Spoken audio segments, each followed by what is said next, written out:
Hi, everyone. It's Front Row Phyllis. Her voice is undeniable. Her fire is unstoppable, and her triumph is honestly unlike anyone else. I am talking about the one and only Tina Turner, and we are thrilled to have joining us with the Tina Turner musical is Garrett Turner, who plays Ike Turner. Welcome, and thank you for joining us.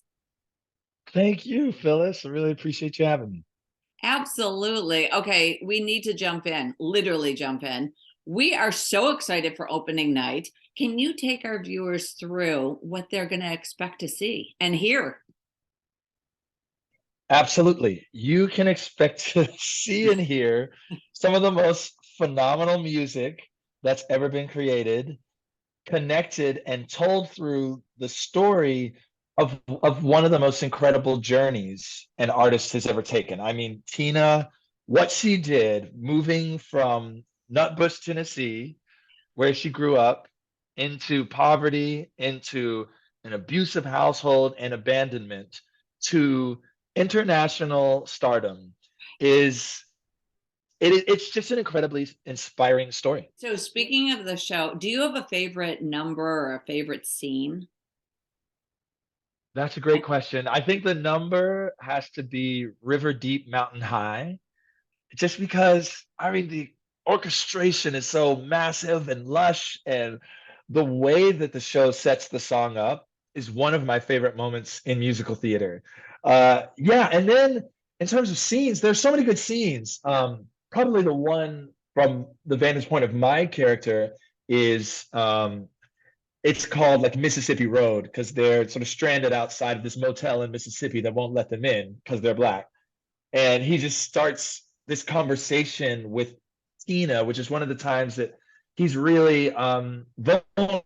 So it's a really complex and manipulative kind of scene, but it's also it just gives you a lot to play. Absolutely. Oh, so you guys are on tour, different cities, different audiences. Are the audiences different in different cities, or are they just different, period? Well, they're so different in each Right? city. Right? Yeah, I mean, which is one of the great things about Yeah. this. Obviously, if you're on Broadway, you're in the same space every night, and whoever comes, and often it's a lot of tourists and that kind of thing. But we really get like the cultural flavor of each town. For instance, just last week, we were in New Orleans, Okay. and it was the lead up to Mardi Gras, and yo, the house was rocking. And every time, we got to bump a lot of tang down in New Orleans, I just like shout and like be with us. So yeah, it's just different cultural experiences in each place, and it's really thrilling. So when you get to a city, do you stop and like, kind of enjoy what that city's about, whether it's take in some food, take in a, walk around, see a museum or something like that? Do you get a chance to do that? Oh yeah. Yeah. Oh yeah. I mean, it's that's one of the best things about touring. Right. Uh, did I have gumbo in New Orleans? Ooh, Absolutely. Am I going to yeah, get some barbecue in Memphis? Absolutely. for I mean, sure.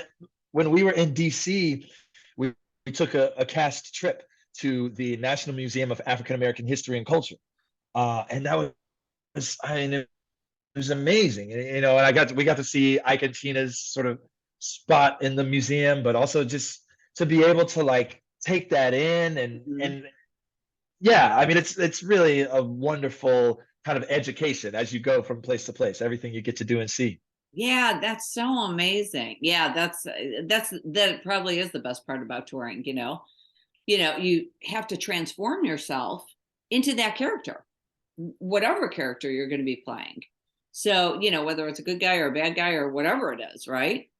Yeah. Yeah, indeed. I mean, and so I would replicate his voice, and try and just match it as specifically as possible. And all of that, even gesticulation, mannerisms, and but then you take all of that research and you have to meet it with a few different things. One, Katori Hall's words, right? So I couldn't speak exactly like Ike speaks because there's a certain kind of articulation that's necessary to get the people the word, which both of these women are just incredibly brilliant artists. And then of course the final component is myself. Yeah. my Yep. own corporeal being. And so with all of these things sort of amalgamated together, that's where I discover my Ike. Yeah. That's amazing. So let's talk about Tina Turner's mind. Obviously we talked about she's a powerhouse. She's, drive and determination. So what do you think was going through her mind? You ever think about like what she was going through and then where she wanted to be? And like you said, the drive behind her and the people behind her. But what do you think went through her mind at times? Not only what she told us in so many ways throughout so many years now of her career and life. I mean, umpteen interviews, obviously the writing, she's done multiple books, but also like what she did, what Yeah. she was able to do, which was to escape the abuse, to have the courage to. I can only imagine that that takes a singular kind of courage and like will of spirit. Again, not all on her own, because I think having a black woman from Memphis write the show in Katori Hall, uh, she is able to bring out a kind of sensibility and vulnerability about Tina was. She's not superwoman, not always strong black woman, Right. like prone to her own like breakdowns and things getting to her spirit. But even through all of that, right, she was still able to to find a way to center herself through her Buddhism, through her peers, through her own determination, to like to really ask this question, like, who who am I and who am I meant to be, Mhm. right? Beyond this person, Ike, or beyond what the industry is trying to tell me who I am. Like, what is my voice? Yeah. And that's what is so inspiring. And thank you again. And we cannot wait for opening night.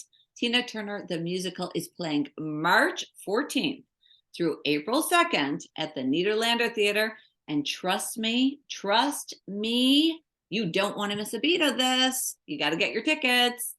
Thank you again, Garrett. And we will see you on opening night. Thank you, Phyllis. Really appreciate it. Can't wait. Okay. I left a good job in the city, working for the man